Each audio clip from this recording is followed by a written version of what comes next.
শুভ সকাল বন্ধুরা, সবাইকে জানাই হ্যাপি গুড ফ্রাইডে। আজকে আমাদের দিনটা খুবই গুরুত্বপূর্ণ, কারণ আজকে আমাদের জন্য যীশু খ্রিস্ট এসেছিলেন আমাদের পাপ সকল ক্ষমা করার জন্য।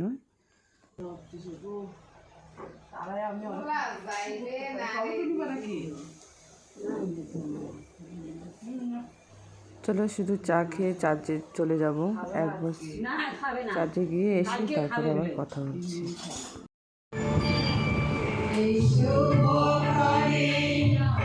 আমি এসেছি প্রভু তোমার চরণে এসেছি,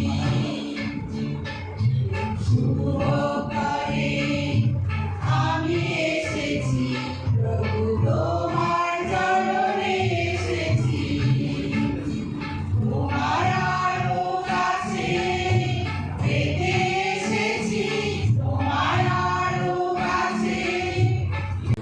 যিশু তখন তাকে বলে, আমি তোমাকে সত্য বলছি, তুমি আমার সাথে পরদেশে যাও। তো আমাদের অনেকের মাথায় হয়তো এই কোশ্চেনটা আসতে পারে যে যিশু কে, যে একজন পাপীকে স্বর্গবাসী করতে পারে। তো যিশু হলেন সেই ঈশ্বরের পুত্র, যিশু হলেন সেই পিতা যার কাছে এই পৃথিবী এবং স্বর্গের অধিকার আছে। একমাত্র আমরা যিশুর দ্বারাই স্বর্গবাসী হতে পারব।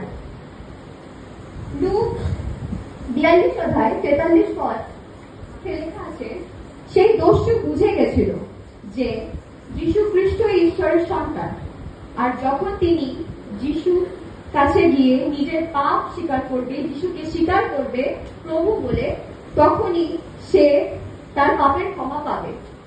সে যীশুকে বলে তাকে স্মরণ করার জন্য। তখন যীশু তাকে বলে যে তুমি আজকে আমার সাথে স্বর্গে প্রবেশ করবে, সহ্য করে যাতে আমার এবং আপনার পাপ ক্ষমা হয়।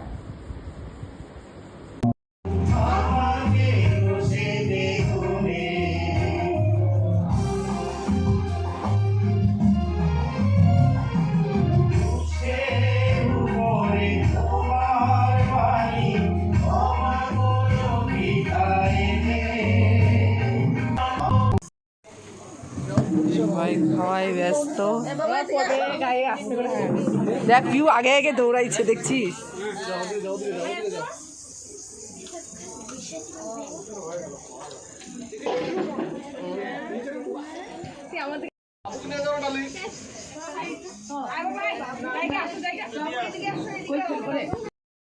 Good evening everyone. ঘুম থেকে উঠে ফ্রেশ হয়ে এখন ফুল গাছগুলোকে একটু জল দিয়ে দিচ্ছে।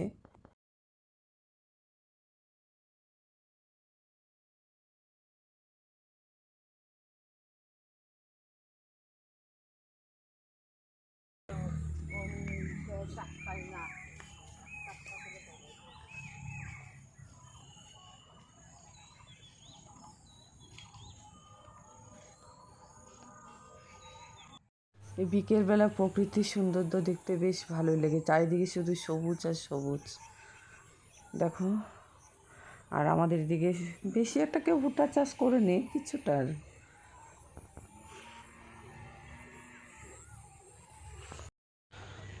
আমরা যাচ্ছি এখন অন্ধকারে কবরে।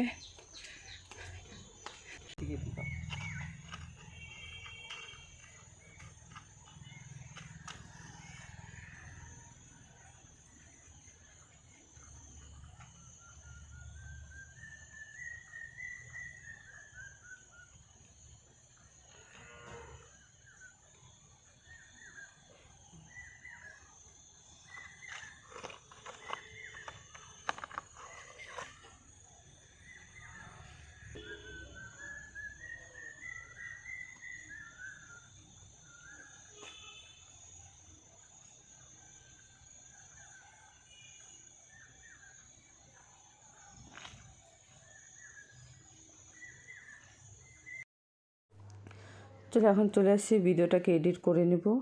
আর কাজবাজ কিছুই নেই, কারণ আজকে রান্নাবান্না নেই। রান্না না হলে তো কাজ কমই থাকে, বুঝতেই পারো। আর হচ্ছে তোমার শুক্রবার বলে তো ব্লগটা এখানেই শেষ করছি। ভালো থেকো, সুস্থ থেকো, দেখা হচ্ছে অন্য কোনো ব্লগ নিয়ে। Bye, good night.